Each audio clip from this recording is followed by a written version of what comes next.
கர்த்தருடைய நல்ல நாமத்திற்கு ஸ்தோத்திரம் உண்டாவதாக.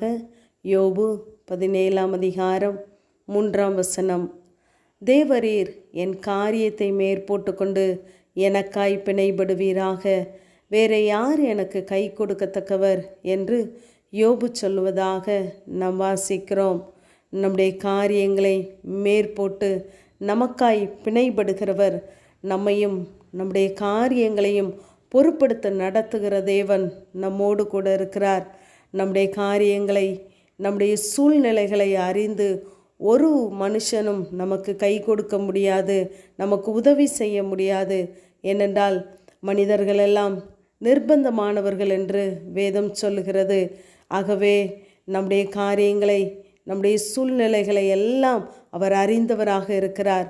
நம்மை பொறுப்படுத்தி கொள்ளுகிற தேவன் நம்மை அவருடைய தேவ திட்டத்தின்படியே அழகாய் நடத்துகிறவராயிருக்கிறார். நமக்காய் பிணைபடுவதோடு மாத்திரமல்ல, நமக்காய் வழக்காடுகிற தேவன், நமக்காய் பரிந்து பேசுகிற தேவன், நம்மை விட்டு கொடுக்காத தேவன். இத்தனை அன்புள்ள தேவனின் அன்பை, ஆழத்தை நாம் புரிந்து கொள்ளுகிறவர்களாய் இருக்க வேண்டும்.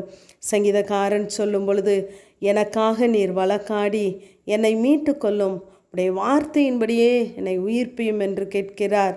நமக்காய் வழக்காடுகிறதோடு மாத்திரமல்ல, நம்மை எல்லா தீமையினின்றும் அவர் மீட்டு கொள்ளுகிறார்.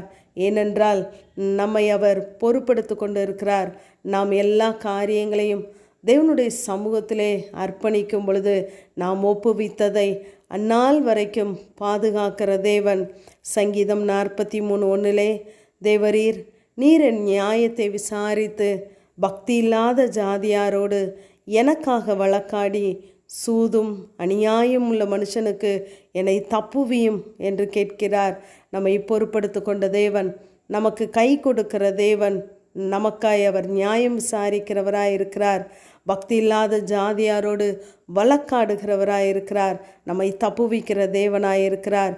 நமக்காக யாவையும் செய்து முடிக்க போகிற உன்னதமான தேவனை நோக்கி நாம் கூப்பிடுவோம். நம்மை பொறுப்படுத்தி கொள்ளுகிற தேவன் எல்லா சூழ்நிலைகளிலும் நம்மை கைவிடாதபடி அவர் பாதுகாக்கிறவராயிருக்கிறார்.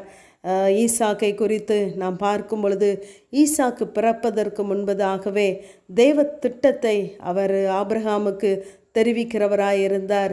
ஆதியாகமம் 17:19 என் உடன்படிக்கையை அவனுக்கும் அவன் பின்வரும் சந்ததிக்கும் நித்திய உடன்படிக்கையாக ஸ்தாபிப்பேன் என்று ஈசாக்கை குறித்து பேசுகிறார். ஆதியாகமம் 22:12 ஈசாக்குக்காய் பேசுகிறார். பிள்ளையாண்டான் மேல் கை போடாதே என்று ஆபிரகாமிடம் சொல்லுகிறார். ஆதியாகமம் 26:2 நீ எகிப்துக்கு போகாமல் நான் உனக்கு காண்பிக்கிற இந்த தேசத்திலே குடியிரு என்று ஈசாக்கோடு பேசுகிறார். நம்முடைய தேவன் நம்மை குறித்து பேசுகிறவர், நமக்காய் பேசுகிறவர், நம்மோடு பேசுகிறவர். ஏனென்றால் அவர் நம்மை பொறுப்படுத்திருக்கிறார். நம்மை எல்லா சூழ்நிலைகளிலும் அவர் கைவிடாதவராய் இருக்கிறார்.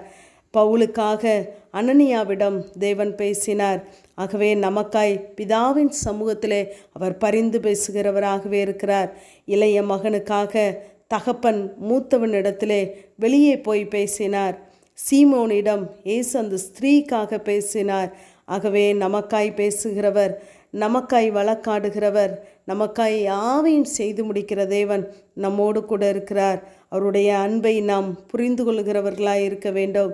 ஆகவே நம்மோடு கூட இருந்து நடத்துகிற தேவன், நம்மை பொறுப்படுத்தி கொள்ளுகிற தேவன், நம்மை கைவிடாதபடி பாதுகாக்கிற தேவனுடைய கரங்களிலே நாம் நம்மை அர்ப்பணிக்கும் பொழுது, அவருடைய வார்த்தையின்படி நாம் கேட்கும் பொழுது அவர் நம்மை ஆசீர்வதிக்கிறவராயிருக்கிறார். பின்வரும் காரியங்களை முன்னறிவித்து நடத்துகிற தேவன் நம்முடைய தேவன். ஆகவே சோர்ந்து போகாதபடி நம்முடைய காரியங்கள் சகலவற்றையும் கர்த்தருடைய கரங்களிலே அர்ப்பணிப்போம். அவர் நம்மை பொறுப்படுத்திக் கொள்வார். ஆமேன். ஜெபம். பிதாவாகிய தேவனே, குமாரனாகிய இயேசு கிறிஸ்துவின் நாமத்தின் மூலமாய் உடைய சன்னிதானத்திலே வருகிறேன். கர்த்தர் எனக்காய் யாவையும் செய்து முடிப்பார் என்ற வேத வார்த்தையின்படி எங்களுக்காய் பிணைபடுகிற தேவன், எங்களை பொறுப்படுத்திக் கொள்ளுகிற தேவன், கைவிடாத தேவன், சகலவற்றையும் ஆண்டவரே எங்களுக்காய் நீர் செய்து முடிக்க போதுமானவர். இந்த நாளிலே எங்களை உடைய கரங்களிலே தாழ்த்தி தருகிறோம். நீங்கள் சகலவற்றையும் பொறுப்படுத்திக் கொள்வீராக. உடைய கரம் கூட இருக்கட்டும். இயேசுவின் மூலம் ஜெபங்கேலும் எங்கள் ஜீவனுள்ள நல்ல பிதாவே, ஆமேன்.